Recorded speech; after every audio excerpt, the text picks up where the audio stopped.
Բարև ձեզ հետ Էման է, հրավիրում եմ լսել իմ ալիքի կյանքից վերցվածի նոր հեղինակային պատմությունը։ Անահիտը պարզապես տեղ էր ազատում հին ֆլեշ քարտի վրա, ճնջելով անպետք ֆայլերը, սովորական երեկո, ոչ մի առանձնահատուկ բան, եւ ահա նա բախվեց մի տարօրինակ թղթապանակի, որի անունը ինքը հաստատ չէր ստեղծել։ Ներսում տասնյակ հայտնի լուսանկարներ կային, նրա ամուսինը, նրա սիրուհին իրենց ննջասենյակում, իրենց անկողնում։ Բայց ամենաազդեցիկը նա տեսավ ամենավերջում, սա ոչ միայն դավաճանություն էր, սա ավելի սարսափելի բան էր, բայց նախքան պատմեմ, թե ինչով ամեն ինչ ավարտվեց, բաժանորդագրվեք ալիքին եւ դրեք լայք, այդպես դուք չեք բաց թողնի այն պատմությունները, որոնք ստիպում են մտածել, իսկ հիմա ուշադիր լսեք։ Անահիտը կծեց խնձորի կեսը եւ մտածկոտ նայեց մոնիտորին։ Էկրանին լուսավորվում էր վերջերս անցկացված ֆոտոսեսիայի կատալոգը այգում, վերջին նախագիծը հին տեսախցիկով։ Լուսանկարները նրան թվում էին անբավարար հստակ, թեև պատվիրատուն գոհ էր մնացել։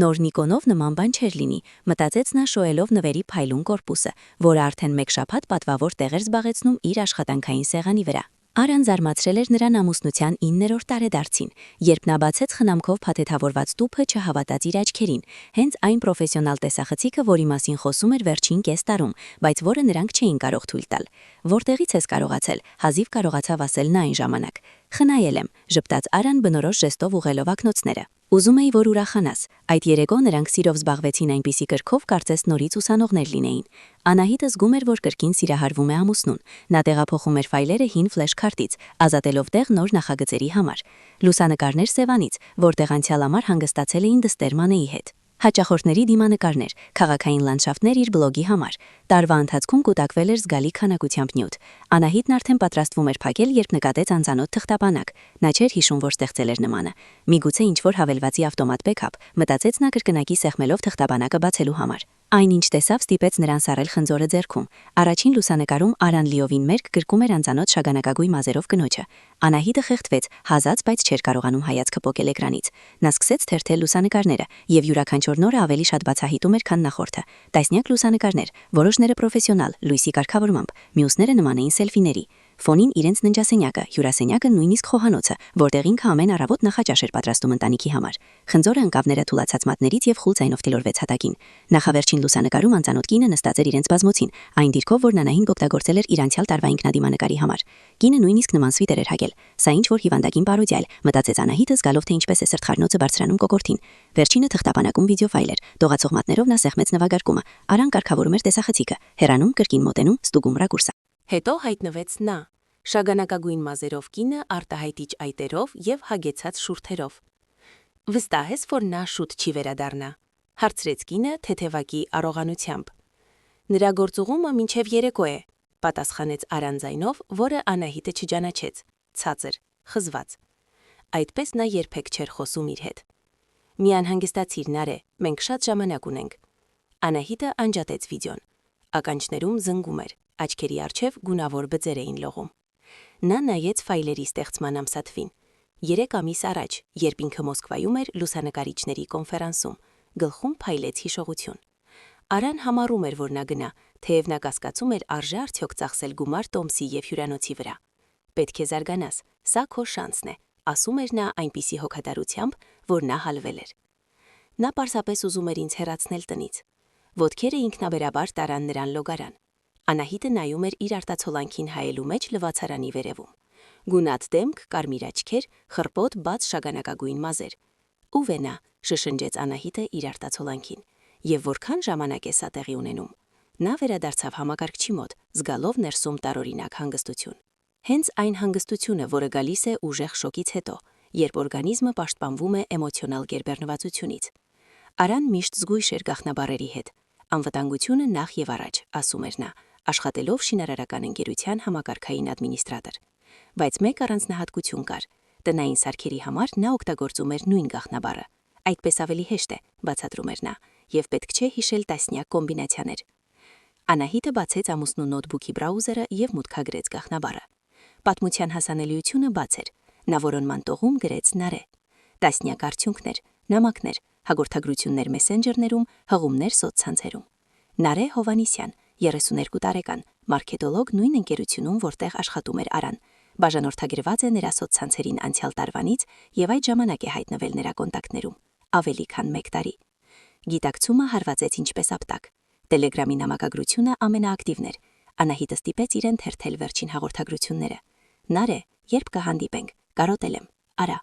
Ուրբաթ նաման էին տանում եմ մոր մոտ հանգստյան օրերին։ Նարե, չեմ համբերում, սիրում եմ քեզ, արա։ Ես էլ եմ քեզ փոքրիկ։ Անահիտը զգաց, թե ինչպես է ամեն ինչ սեղմում ներսում։ Սիրում եմ քեզ, այս բառերը, որոնք վերջին ամիսներին ավելի ու ավելի հազվադեպ էր լսում ամուսնուց, պարզվում է նախատեսված էին մեկ ուրիշի համար։ Նա թերթեց նամակագրությունը մինչև սկիզբը։ Առաջին հաղորդագրությունը թվագրված էր անցյալ տարվա նոյեմբերին։ Արա, բարև, ինչպես խոստացել եմ, ուղարկում եմ նյութերը։ Նարե, շատ շնորհակալ եմ, փրկեցիր ինձ։ Հանդիպելիս սուրճ կհյուրասիրեմ։ Այդպես ամեն ինչ սկսվել էր անմեղ, աշխատանքային հարցերով եւ ֆոտոների քննարկումներով։ Անահիտին հետաքրքրեց, թե ինչ էր ուղարկել, քանի որ Արան երբեք առանձնապես չէր հետաքրքրվել լուսանկարչությամբ։ Գծված ֆայլերում PDF էր, կոմպոզիցիայի եւ մշակման հիմունքներով։ Անահիտը սառեց, ճանաչելով իր սեփական ուսուցողական նյութը, որը կազմել էր անցյալ տարվա մաստեր-կլասի համար։ Նա շարունակեց կարդալ. Արա, այս լուսանկարները պարզապես հիասքանչ են։ Չէի մտածում, որ այդքան լավ ես նկարում։ Տարիների պրակտիկա։ Ուրախ եմ, որ դուր եկավ։ Հաղորդագրությանը գծված էին մի քանի լուսանկարներ։ Դիմանկարային շարքը, որը Անահիտը արել էր տեղական թատրոնի համար։ Իր աշխատանքը, իր ոճը, իր ստորագրությունը յուրաքանչյուր լուսանկարի անկյունում ուշադիր կտրված էր։ Տաքալիկ բարձրացավ կոկուրտին։ Արան ոչ միայն դավաճանում էր, նա իր ստեղծագործությունը ներկայացնում էր որպես իրենը։ Նա տենդագին փնտրում էր ավելի հեռու։ Ֆոտոստոկ Shutterstock, account Ara Art Photo, ստեղծված 1.5 տարի առաջ, տպավորիչ պորտֆոլիոյով եւ հարյուրավոր վաճառքներով։ Նա գրեթե ճանաչեց յուրաքանչյուր լուսանկար։ Բոլորը վերջին 3 տարում իր կողմից արված էին։ Եվ ահա նրա ուշադրությունը գրավեց մեկ այլ account, Nara Art Photo, Արայի եւ Նարեի համատեղ պրոֆիլը, ստեղծված 4 ամիս առաջ։ Նկարագրության մեջ գրված էր. ստեղծագործական դուետ Երևանից, նկարում ենք պատմություններ։ Բեռնված աշխատանքների մեջ Անահիտը տեսավ իր վերջին նախագծերը, գլանային ամսագրի համար դիմանկարների շարք, քաղաքային լանդշաֆտներ ցերեկային լույսով։ Բայց կային նաև նորերը, հենց այդ հայտնի լուսանկարները Արայի եւ Նարեի, մշակված գեղարվեստական ոճով։ Յուրաքանչյուրի վրա կանգնած էր 18+ նշան։ Նրանք վաճառում են էրոտիկա, իմ ոճով։ Այս միտքն այնքան աբսուրդ էր, որ Անահիտը նյարդային ծիծաղեց։ Արայի համակարգչի ֆայլերում նա գտավ Excel աղյուսակ, եկամուտներ AA, գրված էր անունը։ Ներսում կոկիկ հաշվապահություն աղբյուրներով, ամսաթվերով եւ գումարներով։ Վերջին տարում գրեթե 1.200.000 դրամ լուսանկարների վաճառքից։ 1.200.000 դրամ, մտածեց Անահիտը։ Այդ գումարով կարելի էր։ Եվ ահա նրան հասկացրեց. նոր տեսախցիկը, հենց այդ Նիկոնը, որը Արան իբրև գնել էր իր խնայողություններից։ Նա գտավ չեկը ամուսնու պոստում, 16.000 դրամ։ Վճարված է PayPal-ի քարտով, հենց այդ PayPal-ով, որտեղ գալիս էին ֆոտոստոկների գումարները։ Նա ինձ գնել է տեսախցիկ իմ սեփական լուսանկարների վաճառքի գումարով, ասաց Անահիտը բարձրաձայն, վերջնականապես գիտակցելու ողջ անհեթեթությունը։ Նա շարունակեց փնտրել, ավելի խորանալով դավաճանության չագարի որջը։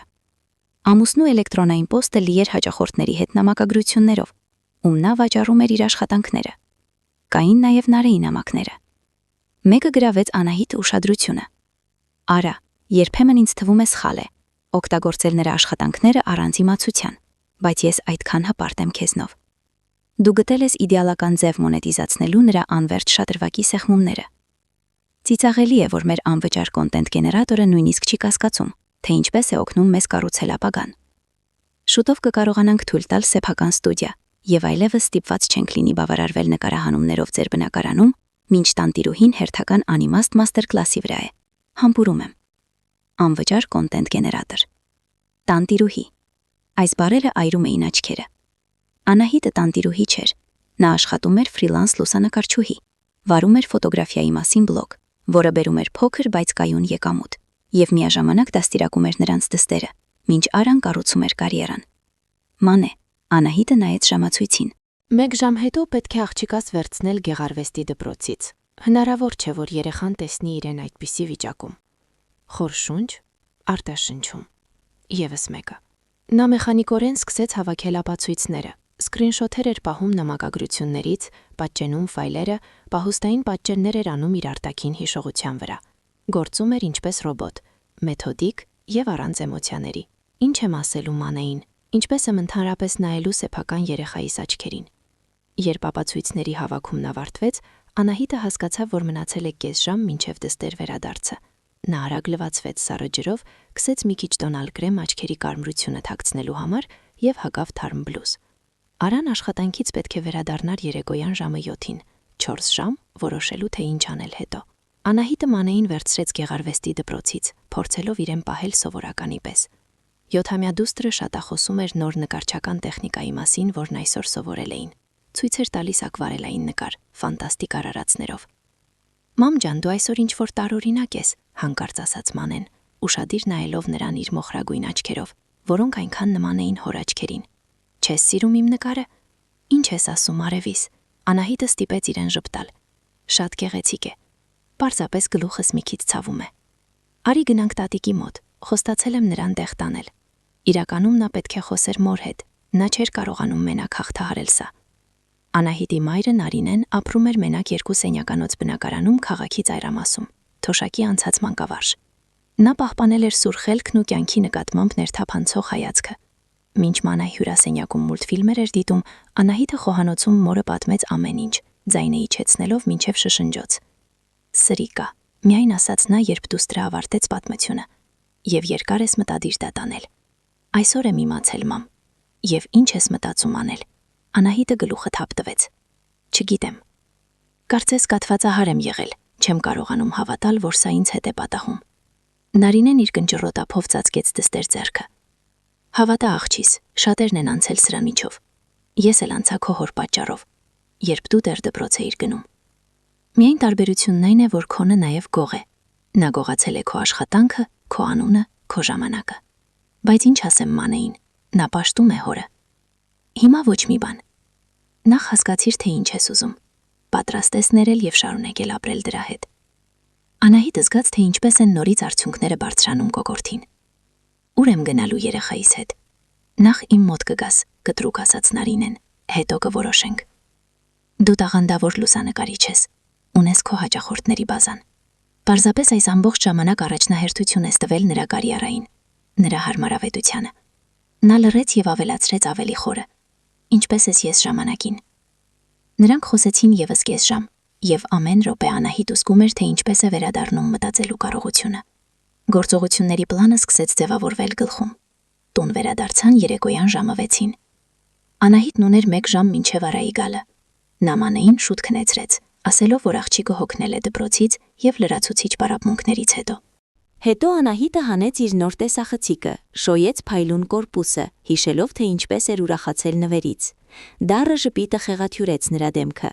Տեսախցիկն այժմ կարծես այրում էր մատները, երբ նա գիտեր ճշմարտությունը դրա ծագման մասին։ Նա լսեց բանալուծայինը դրան մեջ ճիշտ ժամը 7-ին։ Արան միշտ ճշգրիտ էր։ «Տուն եմ եկել», բղավեց նա շեմից։ «Ինչ կա ընթրիքին»։ Անահիտը նստած էր հյուրասենյակում, տեսախցիկը դրած ամսագրի սեղանի վրա իր առջև։ Նա չպատասխանեց։ Արան հայտնվեց դրան բացվածքում, ճանապարհին կապից բաց թողնելով փողկապը։ Բարձրահասակ, խնամված մորուքով եւ բարակ շրջանակով ակնոցներով նա նման էր կրեատիվ դասի տիպիկ ներկայացուցչի։ 9 տարվա ամուսնության ընթացքում նա մի քիչ գիրացել էր, բայց դեռ գրավիչ տղամարդ էր մնացել։ «Ինչ է պատահել», հարցրեց նա, նկատելով նրա լարված կեցվածքն ու հայացքը։ «Հիվանդացել ես»։ Անահիտը դանդաղ բարձրացրեց հայացքը։ «Ով է Նարե Հովհաննիսյանը»։ Արայի դեմքը ակնթարթորեն փոխվեց։ Նա գունատվեց, կոկորդը շարժվեց, աչքերը վազեցին սենյակով, կարծես փախուստի ճանապարհ փնտրելով։ «Գործընկեր», հազիվ ասաց նա։ «Պարզապես գործընկեր»։ «Այո, աշխատում է մարքեթինգի բաժնում»։ «Ինչ է պատահել, Անահիտ»։ Անահիտը լուր վերցրեց պլանշետը, որը պառկած էր կողքին, եւ միացրեց էկրանը։ Դրա վրա բացված էր հենց այդ լուսանկարը։ Արան եւ Նարեն, մերկ իրենց ամուսնական անկողնում։ Սա է կորպորատիվը։ Արան բացեց բերանը, փակեց, կրկին բացեց, ոչ մի ձայն չհնչեց։ «Սա եմ գտել իմ հին տեսախցիկի ֆլեշքարտի վրա», շարունակեց Անահիտը սառը տոնով, եւ եւս 40 նման լուսանկար։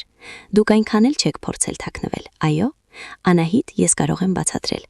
Ինչ է հենց, որ դուք հնում ես մեկ ուրիշ կնոջ հետ, թե որ դուք մեր բնակարանն օգտագործում եք որպես նկարահանման հարթակ։ Թե կբացատրես, թե ինչու ես վաճառում իմ աշխատանքները քո անունով»։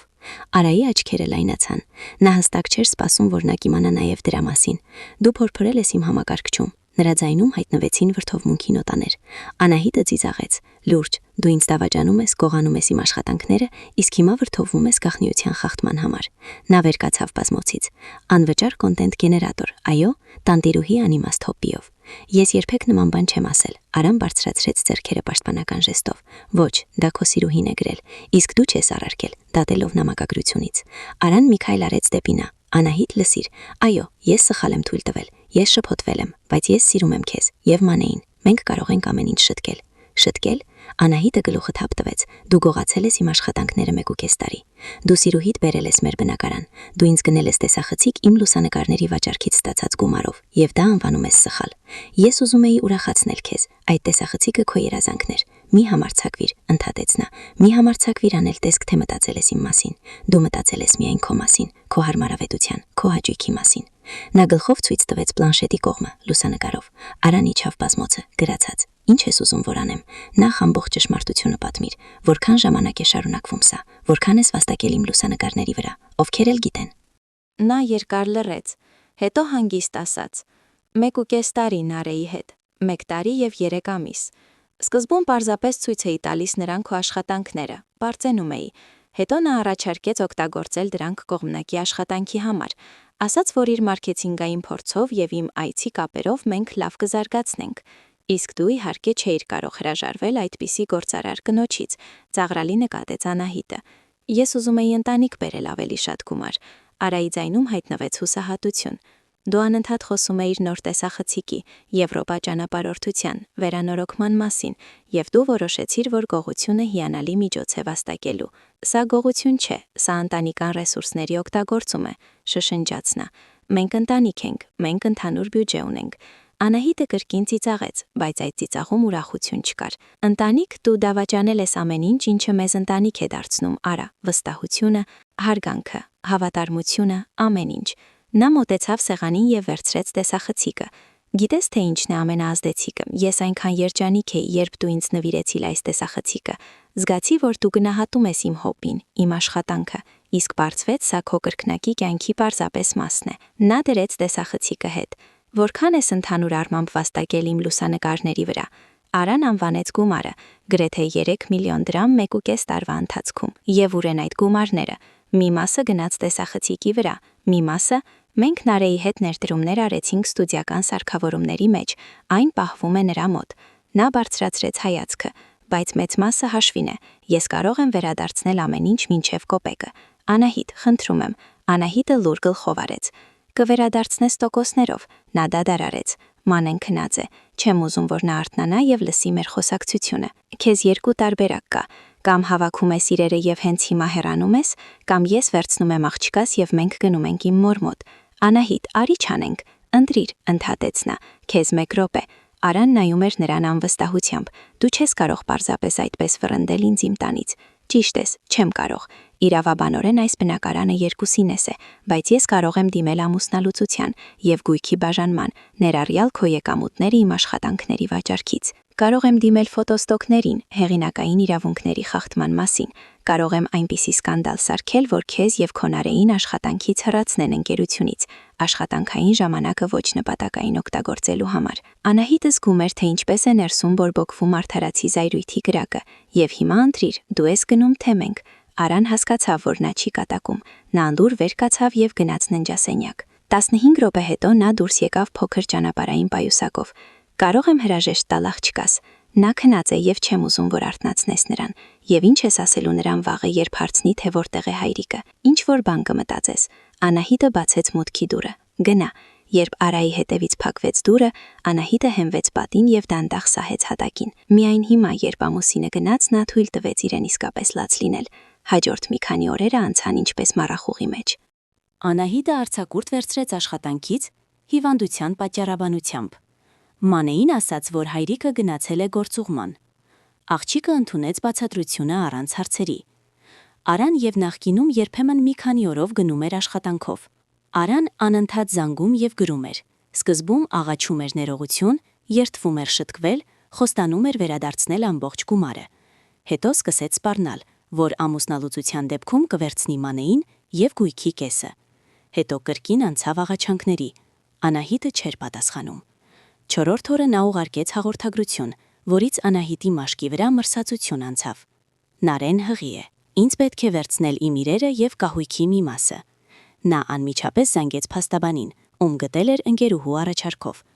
Նա լսեց Անահիտի պատմությունը եւ տվեց հստակ հրահանգներ։ Ամուսնուն բնակարան չթողնել առանց վկաների, բոլոր խոսակցությունները ձայնագրել,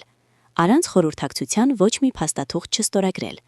հավաքել հեղինակային իրավունքների խախտման բոլոր ապացույցները։ Բացահայտումից մեկ շաբաթ անց Անահիտը ստացավ պաշտոնական նամակ ֆոտոստոկի ադմինիստրացիայից։ Պարզվեց Արան փորձել էր ջնջել իր բոլոր լուսանկարները իր պորտֆոլիոյից, բայց նա հասցրել էր դիմում ներկայացնել ավելի շուտ։ Ամուսնու ակաունտը արգելափակվել էր մինչև հանգամանքների պարզումը։ Բոլոր միջոցները սառեցված էին։ Նույն օրը զանգեց Նարեն։ Անահիտը երկար նայեց անծանոթ համարին, նախքան պատասխանելը։ «Մենք պետք է խոսենք», ասաց սառը ձայնը թեթև առոգանությամբ։ «Մենք խոսելու բան չունենք», պատասխանեց Անահիտը։ «Դուք կործանեցիք մեր կյանքը։ Ձեր պատճառով Արան կորցրեց իր ողջ գումարը, իսկ ինձ ստիպեցին հեռանալ աշխատանքից»։ «Իմ պատճառով»։ Անահիտը չէր հավատում իր ականջներին։ «Դուք քնում էիք իմ ամուսնու հետ իմ անկողնում, վաճառում էիք իմ աշխատանքները, իմ թիկունքում անվանում էիք ինձ անվճար կոնտենտ գեներատոր, եւ հիմա մեղադրում եք ինձ։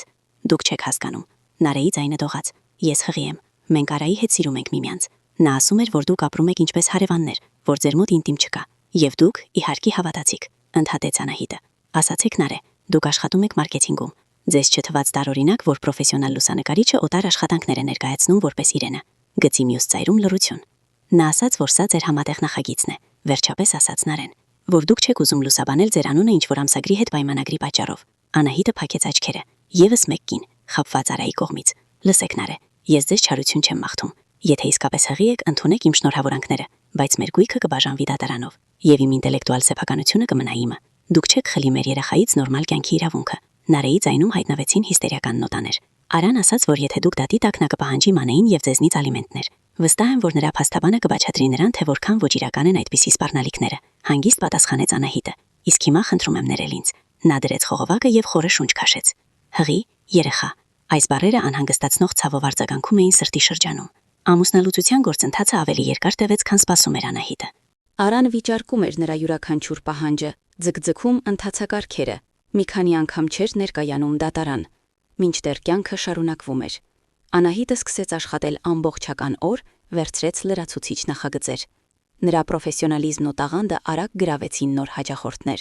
Նա ստեղծեց նոր կայք պորտֆոլիո, վերագրանցեց հեղինակային իրավունքները իր աշխատանքների վրա, բացեց բլոգ ինտերնետում ինտելեկտուալ սեփականության գողության դեմ պայքարի մասին։ Մանեն սկզբում կարոտում էր հորը, բայց նրա հազգադեպ այցերը դառնում էին ավելի կարճ։ Արան հստակ անհարմար էր զգում նախկին կնոջ սառը հայացքի տակ։ Դանդաղորեն աղջիկը սովորեց նոր կյանքի կարգին, հատկապես երբ նրանք մոր հետ տեղափոխվեցին լուսավոր բնակարան ավելի մոտ կենտրոնին։ Մի օր դիտելով հնարավոր հաճախորդների հաղորդագրությունները, Անահիտը բախվեց ծանոթ անունի։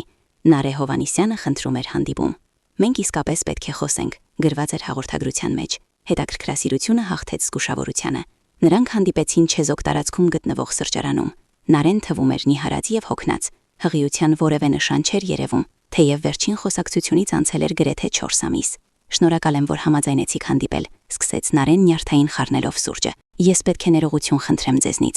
Անահիտը բարձրացրեց հոնքը։ «Ինչի համար հատկապես»։ Ցուցակը բավականին երկար է։ Նա իջեցրեց հայացքը։ «Ամեն ինչի համար։ Ձեր ընտանիքը կործանելու, ձեր աշխատանքները օգտագործելու, հղիության մասին ստի համար։ Դուք հղի չէիք»։ Անահիտը չզարմացավ։ Որոշ տեղ խորքում նա կասկածում էր դրան սկզբից ի վեր։ «Մեր խոսակցությունից 2 շաբաթ հետո ես վիժեցի»։ Նարեն դադարարեց, բայց հետո իմացա, որ Արան քնում է մեր նոր աշխատակցուհու հետ։ Պատմությունը կրկնվում է։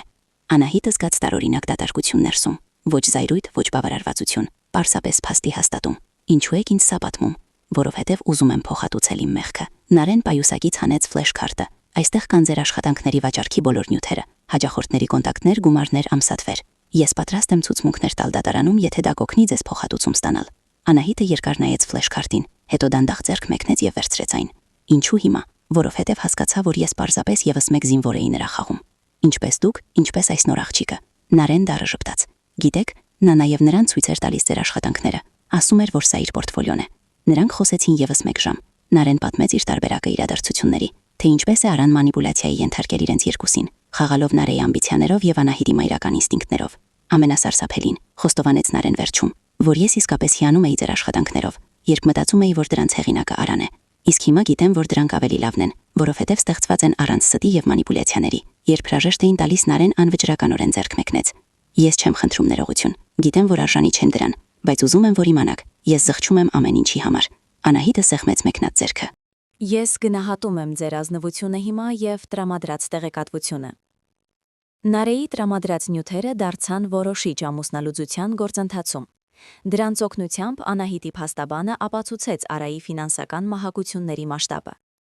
Դատարանը պարտավորեցրեց նրան վճարել փոխհատուցում նախկին կնոջ ինտելեկտուալ սեփականության անօրինական օգտագործման համար, ինչպես նաև որոշեց աղջկա պահպանման համար փոխանցել աշխատավարձի 25%-ը։ Բնակարանը ստիպված եղան վաճառել եւ միջոցները բաժանել հավասարապես, այդպես էր օրենքը։ Բայց Անահիտը չէր առարկում։ Նոր բնակարանում բարձր առաստաղներով եւ մեծ պատուհաններով ավելի շատ լույս կար ֆոտոնկարահանումների համար, իսկ Մանեն սիրահարվեց ընդարձակ մանկական սենյակին, որտեղ կարող էր դասավորել իր բոլոր խաղալիքներն ու գրքերը։ Վերջնական դատական նիստից 3 ամիս անց Անահիտը նստած էր իր նոր ստուդիայում, որը սարքավորված էր հյուրասենյակի անկյունում։ Նա դիտում էր վերջին ֆոտոսեսիան ամսագրի համար, հաջողակ կանանց դիմանկարների շարք, ովքեր հաղթահարել էին դժվարությունները։ Դրանց մեջ կար նաև ինքնադիմանկար։ Դրա վրա Անահիտը ուղիղ նայում էր տեսախցիկին թեթև ժպիտով եւ ձեռքում այդ նոր տեսախցիկը, իր պրոֆեսիոնալ առաջընթացի խորհրդանիշը, հենց այն տեսախցիկը, որը Արան գնել էր իր աշխատանքների վաճառքի գումարով։ Ճակատագրի հեգնանքն այն էր, որ այդ տեսախցիկն այժմ իսկապես եկամուտ էր բերում նրան, նախկինից 3 անգամ ավելի շատ։ Հեղինակային իրավունքների սկանդալից հետո նրա անունը ճանաչելի դարձավ պրոֆեսիոնալ շրջանակներում։ Նա ստացավ մի քանի խոշոր պայմանագրեր, այդ թվում ֆոտոգրաֆիայի հեղինակային կուրս ստեղծելու համար։ Հարևան սենյակում Մանեն նկարում էր հերթական գլուխգործոցը մամայի բլոգի համար։ Աղջկա նկարազարդումները սիրվում էին բաժանորդների կողմից։ Հեռախոսի զանգը ընդհատեց Անահիտի մտքերը։ Համարը անծանոթ էր, բայց նա որոշեց պատասխանել։ Անահիտ, հետաքրքրվեց տղամարդու ձայնը գծի մյուս ծայրում։ Ես Աշոկ Վիկտոր Ստեփանյանն եմ։ Ես օբյեկտիվ ամսագրի գլխավոր խմբագիրն եմ։ Մենք կցանկանայինք առաջարկել ձեզ համագործակցություն։ Անահիտը զարմացած բարձրացրեց հոնքերը։ Օբյեկտիվը երկրի առաջատար ֆոտոգրաֆիկան հրատարակություններից մեկն էր։ Որտեղից եք իմացել իմ մասին։ Ձեր աշխատանքները Impulse պատկերասրահում անհատական ցուցահանդեսում եւ անկեղծ ասած ձեր լուսանկարների պլագիատի պատմությունն էլ գրավեց ուշադրությունը։ Մենք կցանկանայինք պատվիրել ձեզ նյութերի շարք թվային դարաշրջանում հեղինակային իրավունքների պաշտպանության մասին, իհարկե ձեր իլյուստրացիաներով։ Անահիտը զգաց, թե ինչպես է ներսում տարածվում պրոֆեսիոնալ ճանաչման տակ զգացումը։ Այն, ինչ սկսվել էր որպես անձնական ողբերգություն, վերածվել էր նրա կարիերայի նոր գլխի։ Հաճույքով կքննարկեմ ձեր առաջարկը, պատասխանեց նա։ Խմբագրի հետ խոսակցությունից հետո Անահիտը վերադարձավ լուսանկարների դիտմանը։ Նա բացեց ընտանեկան լուսանկարների պապկեն։ Հենց այդ կադրերը, որոնք ժամանակին եղել էին ընտանեկան կյանքի մասին իր բլոգի մասը։ Ահա Մանեն անում է իր առաջին քայլերը։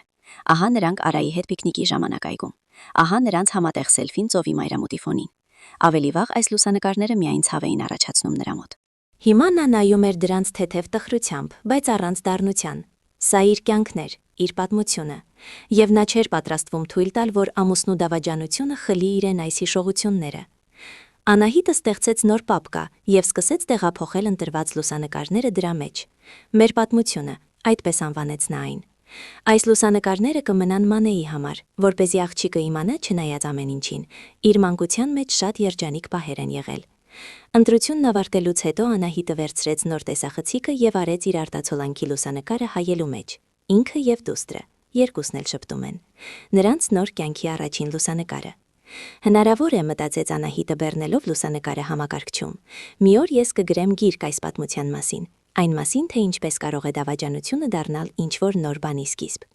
Նա անվանեց ֆայլը սկիզբ եւ պահեց այն մեր պատմությունը պապկայում։ Այդ երեկո Մանեին քնեցնելիս Անահիտը հարցրեց.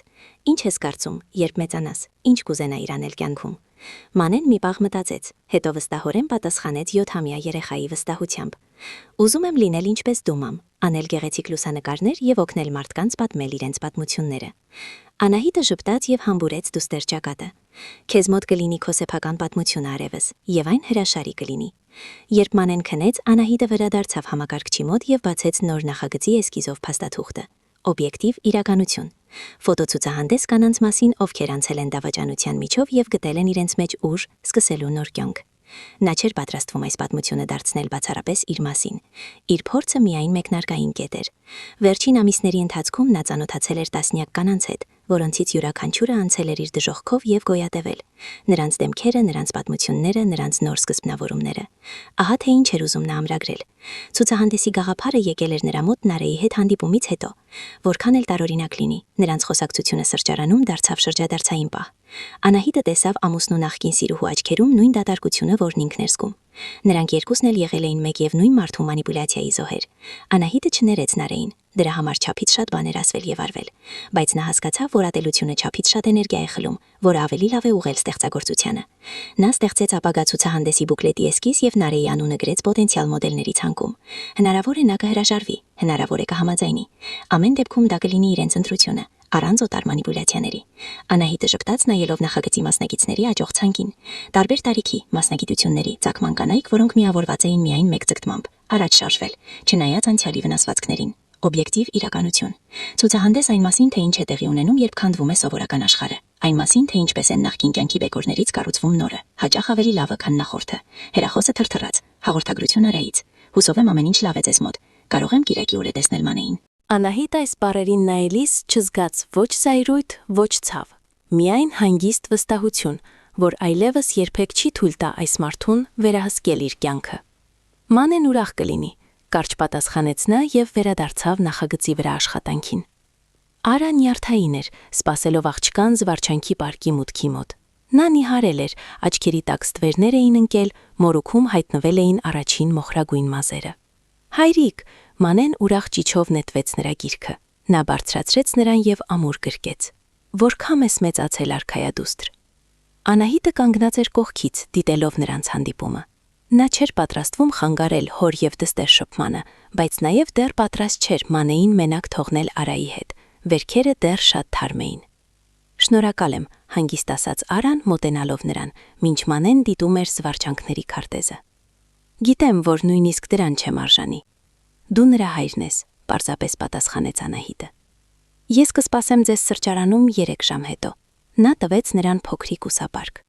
Այստեղ ջուր է, խորտիկ եւ պահեստային սվիտեր, երեկոյան խոստանում են ցուրտ։ Արան շնորհակալությամբ ընդունեց ուսապարկը։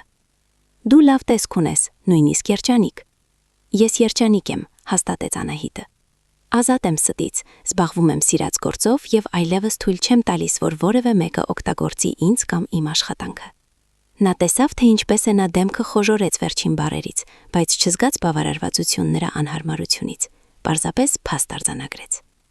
Ես իսկապես զղջում եմ ամեն ինչի համար, ասաց Արան դադարից հետո։ Ես ամեն ինչ փչացրի, մենք կարող էինք ունենալ հրաշալի կյանք։ Կարող էինք, համաձայնեց Անահիտը։ Բայց հիմա ունեմ պարզապես այլ կյանք, եւ այն էլ հրաշալի է։ Նա ժպտաց Մանեին, ով անհամբեր քաշում էր հորը դեպի զվարճանքները։ Գնացեք, նա շաբաթվա ընթացքում սպասում էր այս հանդիպմանը։ Նայելով, թե ինչպես են նրանք հեռանում, Անահիտը զգաց տարօրինակ ավարտվածության զգացում։ Շրջանը փակվեց։ Նա չէր ատում Արային, չէր սիրում նրան։ Նա դարձել էր իր անցյալի մաս, կարևոր, բայց այլևս չրոշող իր ներկան։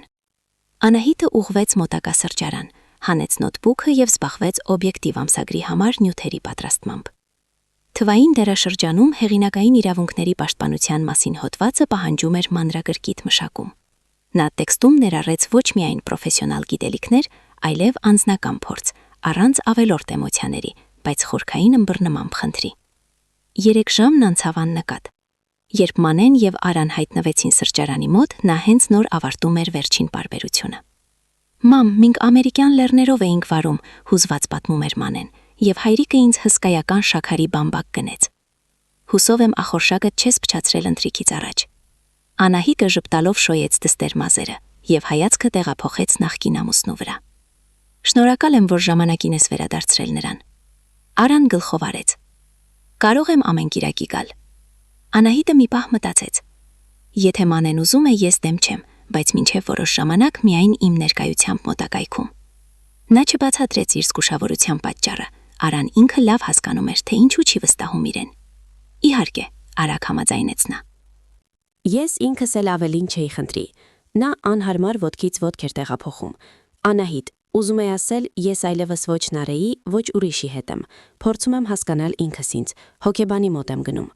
Ուրախ եմ քեզ համար, անկեղծ ասաց Անահիտը։ Հուսով եմ կգտնես այնինչ փնտրում ես։ Նա Մանեին ձեռքից բռնեց։ Մենք գնում ենք։ Այսօր մենք տատիկի հետ աղջիկների երեկո ունենք, պիցցա եւ կինո։ Արան գլխով արեց, մինչև հաջորդ կիրակի, հաստատեց Անահիտը։ Տուն տանող ճանապարհին Մանեն անդադար շատախոսում էր, պատմելով հոր հետ անցկացրած յուրաքանչյուր րոպեի մասին։ Անահիտը ուշադիր լսում էր, հարցեր տալիս, ուրախանում դստեր հետ։ Հնարավոր է, մտածում էր նա, մենք ի վերջո կկարողանանք ստեղծել առողջ հարաբերություններ Մանեի համար։ Ոչ հիմա, բայց մի օր։ Տանը նրանց սպասում էր Նարինեն, տնական պիցցայով եւ մուլտֆիլմների ընտրությամբ։ Մինչ տատիկն ու թորնուհին հարմարավետ տեղավորվում էին հեռուստացույցի առջև, Անահիտը վերադարձավ համակարգչի մոտ, հոդվածի վերջին շտրիխները մտցնելու համար։ Նրա հայացքն ընկավ սեղանի վրա կանգնած նոր տեսախցիկի վրա։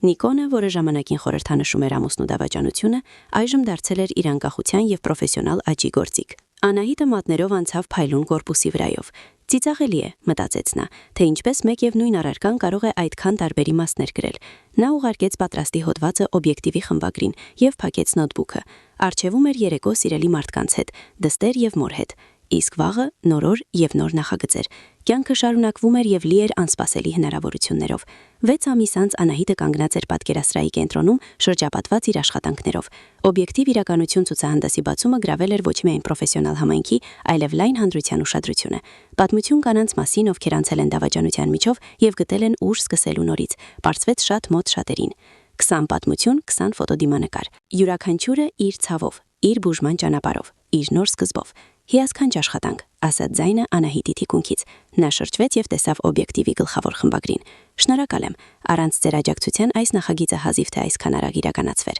Մենք պարզապես տեսանք տաղանդ, պատասխանեց խմբագիրը։ Եվ հանրությունն էլ է տեսնում, արդեն 4 աշխատանք վաճառված է։ Անահիտը ժպտաց։ Վաճառված լուսանկարներից ստացված միջոցների մի մասը նա մտադիր էր ուղղել ֆրիլանս լուսանկարիչների հեղինակային իրավունքների պաշտպանության առցանց հարթակ ստեղծելուն։ Նա հայացքով շրջեց պատկերասրահը։ Մանեն տոնական զգեստով հպարտորեն ինչ-որ բաներ բացատրում տատիկին, ցույց տալով մամայի աշխատանքները։ Մի քանի լրագրողներ գրառումներ էին անում կենտրոնական պատի մոտ։ Այցելուները դանդաղ անցնում էին դիմանկարից դիմանկար, կարդալով պատմությունները։ Սրահի անկյունում Անահիտը նկատեց ծանոթ կերպարանք։ Արան կանգնած էր իր ինքնադիմանկարի առջև, ամբողջ ցուցադրության միակ լուսանկարում, որտեղ ներկա էր ինքը, Անահիտը։ Լուսանկարում նա կանգնած էր պատուհանի ֆոնին, որով լույս էր հոսում, ձեռքում տեսախցիկը, դեմքը կիսով չափ ստվերում, կիսով չափ լուսավորված։ Աշխատանքի անվանումը Գրան։ Անահիտը մոտեցավ նախկին ամուսնուն։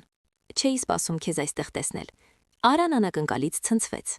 Տեսա հայտարարությունը օբյեկտիվում։ Չկարողացա չգալ։ Նա ցույց տվեց լուսանկարը։ Սա հզոր է։ Գրեթե ֆիզիկապես եմ զգում անցումը խավարից դեպի լույս։ Հենց դա էր գաղափարը, գլխով արեց Անահիտը։ Ընտրության պահ մնալ անցարի ստվերում, թե քայլանել դեպի նոր օրվա լույս։ Արան երկար լռեց, հետո հանգիստ ասաց. Դու միշտ տաղանդավոր ես եղել։ Ես պետք է աջակցեի քեզ, ոչ թե գողանայի քո աշխատանքը։ Նա գլուխը թափտվեց։ Չգիտեմ, թե ինչու եմ դա արել։ Միգուցե նախանց։ Դու միշտ կարողացել ես ստեղծել գեղեցկություն, իսկ ես կարող էի միայն համակարգիչներ սպասարկել։ Անահիտը նայում էր նրան առանց զայրույթի, ավելի շուտ հետաքրքրասիրությամբ, ինչպես անթրոպոլոգը ուսումնասիրում է տարօրինակ տեսակ։ Եվ սա է արդարացնում գողությունը։ Ոչ, իհարկե ոչ։ Արան ձեռքով անցավ մազերի վրայով, ժեստ, որը ժամանակին նա համարում էր այդքան հմայիչ։ Պարզապես փորձում եմ հասկանալ ինքս։ Հոգեթերապևտն ասում է, որ պետք է հասկանամ իմ մոտիվները, առաջ շարժվելու համար։ Եվ ինչպես են գործերը։ Դանդաղ, բայց կան։ Նա թույլ շպտաց։ Վերջին վճարումն ուղարկել եմ քո հաշվին։ Հիմա մենք հաշվարկված ենք։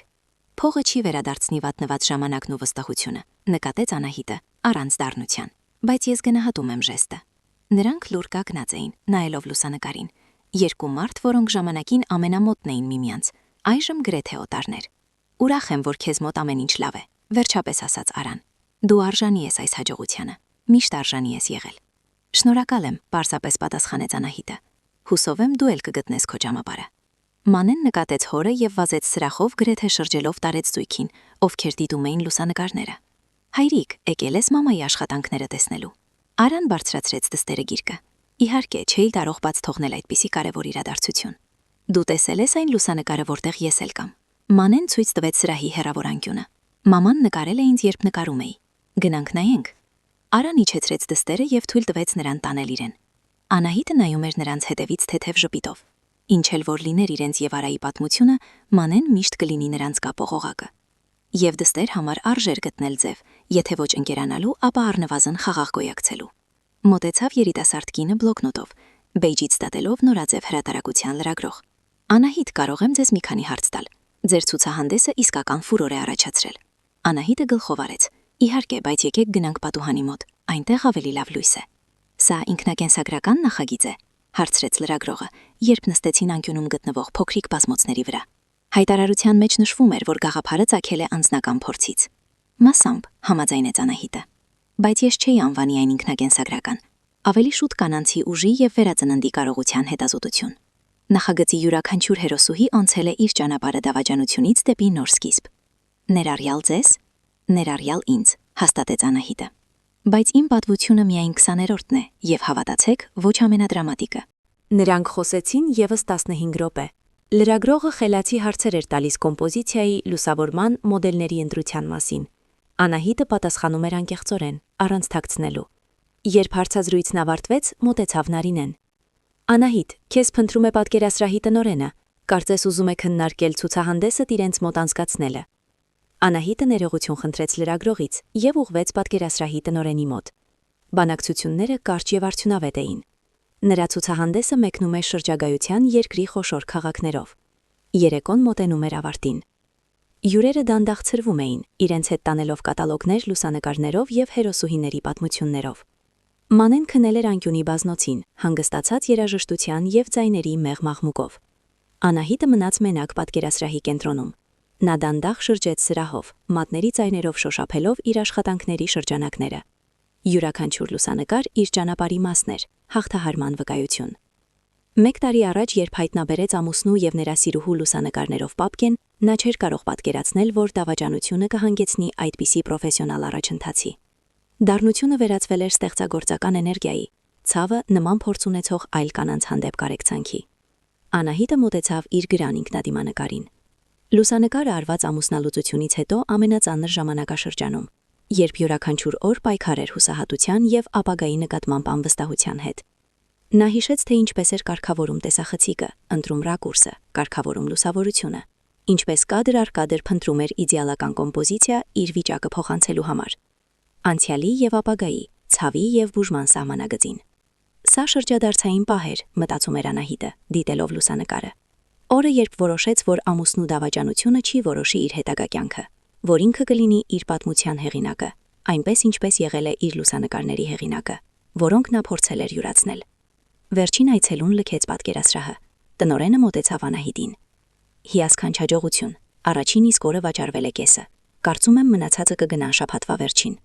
Ուրախ եմ, ժպտաց Անահիտը, բայց ինձ համար ամենակարևորը, որ այս կանանց պատմությունները կլսվեն։ Նա մոտեցավ քնած դստերը, զգուշորեն բարձրացրեց նրան գիրկը։